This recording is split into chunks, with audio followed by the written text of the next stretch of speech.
Sponsored by rxcardclub.com.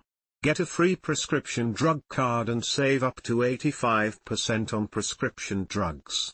rxcardclub.com. We live in a world where you can still communicate. McCullum defends Anderson's delayed arrival to Pakistan. Multan, Pakistan, England head coach Brendon McCullum defended legendary pacer turned bowling coach James Anderson's decision to delay his arrival in Pakistan owing to participation in the Alfred Dunhill Links Championship, a pro-am golf competition in Scotland.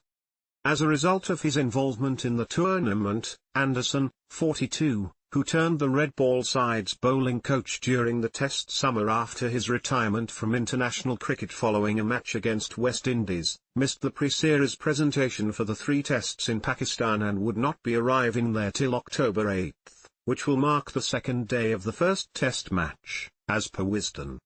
However, the legend has maintained contact with English pacers in the meanwhile, which is an inexperienced lineup led by veteran Chris Woakes and features youngsters Atkinson and Brydon Carse.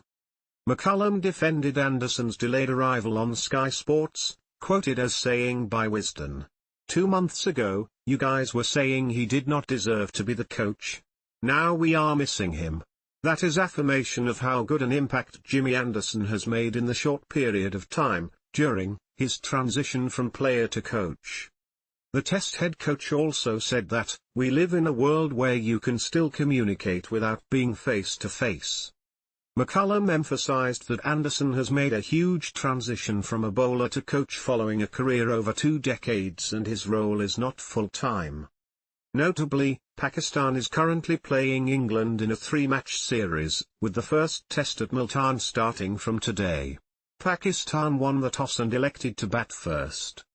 England is at the 4th place in ICC World Test Championship standings with 8 wins, 7 losses and a draw after series wins against West Indies and Sri Lanka. Pakistan are 8th in the ICC World Test Championship 2023-25 standings after their series loss to Bangladesh at home. TeamsPakistan, Saim Ayub, Abdullah Shafique, Shan Masood, Babar Azam, Saud Shakeel, Mohammad Rizwan, Agha Salman, Aamer Jamal, Shaheen Afridi, Naseem Shah, Aamer. England, Zach Crawley, Ben Duckett, Ollie Pope, Joe Root, Harry Brook, Jamie Smith, Chris Woakes, Atkinson, Brydon Carse, Jack Leach, Shoaib Bashir.